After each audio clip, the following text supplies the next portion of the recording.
Just cleaned the apartment and I want to go to the library, but first I will have a little breakfast. This is what I'm wearing, just a long sleeve and jeans, and I'll put my Nike tabbies on. This is what I'm taking to the library. I haven't written my morning pages yet, so I think I will start this while eating breakfast, or like in a cafe or in the library. Then I want to take the book that I'm currently reading, which is François Sagan. I found this in a second-hand store and I would love to finish this today because I'm going to Paris next week and I kind of want to set myself in the mood because this takes place in Paris. Then I have this book that is kind of a writing inspiration by the German author Doris Dörrier, with whom I had a writing class last week. And what I would like to read next is Slouching Towards Bethlehem by Joan Didion, because I really want to read the essay on keeping a notebook. So yeah, this is kind of my plan for this Saturday. My Hobonichi, in which I usually like write a page a day, but as you can see, I haven't written anything in the last week, which it's such a bad feeling. Like, it's also very stressful to me that I like have 6 pages to fill, but I really want to like make it cozy and write in the sun, write in the library, and yeah, just kind of fill the pages and make it fun.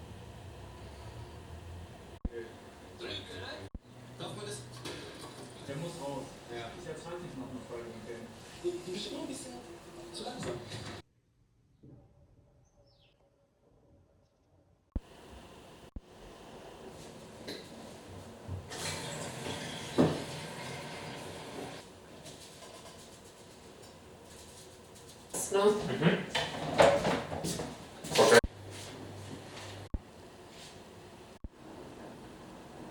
Today I watched a lot of interviews with Donna Tartt and I'm so obsessed. I bought this from the library yesterday. It's 900 pages and I don't know if I should start to read this now because I'm going to Paris at the end of the week, and I really don't want to take this with me because it's so heavy. But I think I will have to start anyway because I'm so intrigued.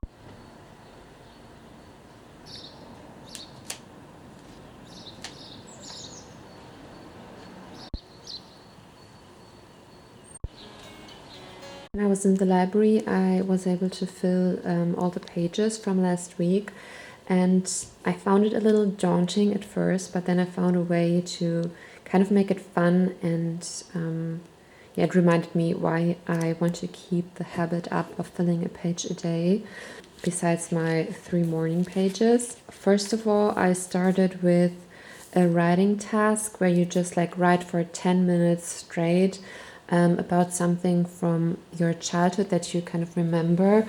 And I'm always getting inspiration for this from a book by Doris Dörrier. I will show you. This is a book about like an invitation to writing, and this is like different chapters where she describes like something from her childhood, how something she remembers leads her to other memories or like to other stories, and the way when you just sit down for 10 minutes and write, how things will kind of unfold and how you will remember things and how it is like a start to writing. And here I just wrote down things that I saved on TikTok, because I think I save a lot and then I never return to it. And the next 2 pages I watched interviews with Donna Tartt, and she said so many things that I wanted to remember, so I just made notes. And I think this is something I will do more often because it really brought me joy, and I know that I will return to it. I recently bought this on Vinted, and this is Twilight in English. I only read it in German when I was a teenager, and I was of course obsessed with it.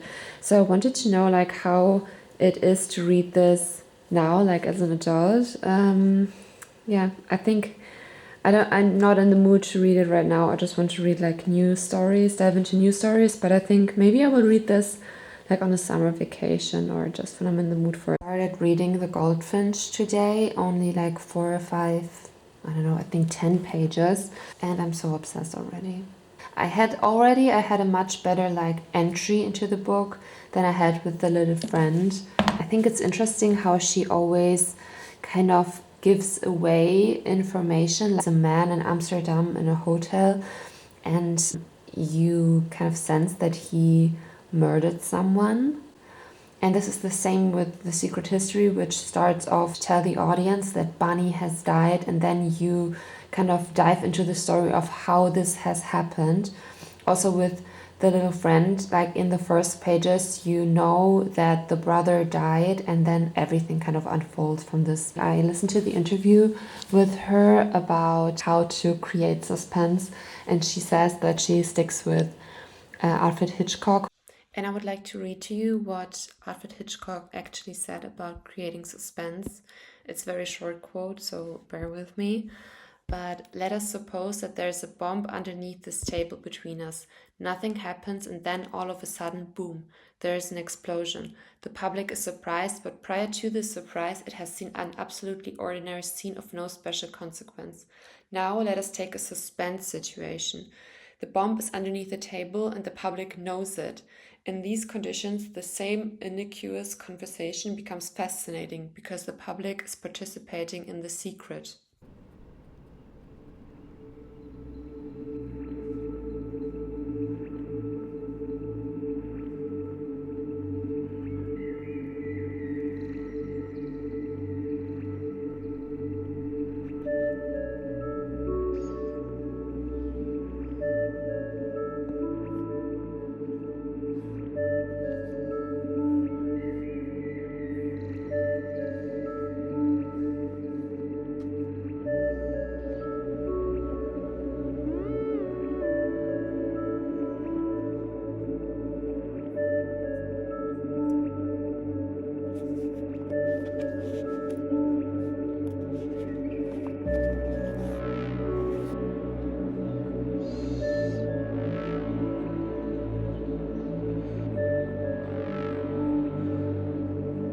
So gray outside that I actually had to turn off the lights, but it's also cozy.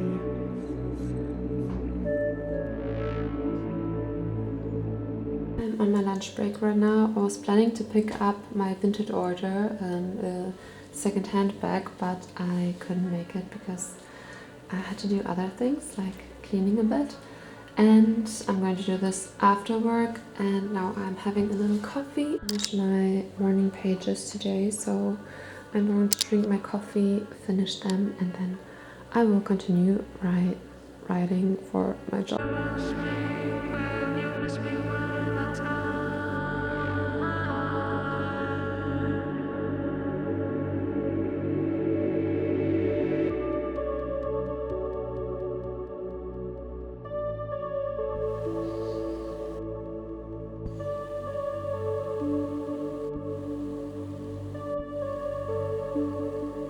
I was never this prepared for a vacation.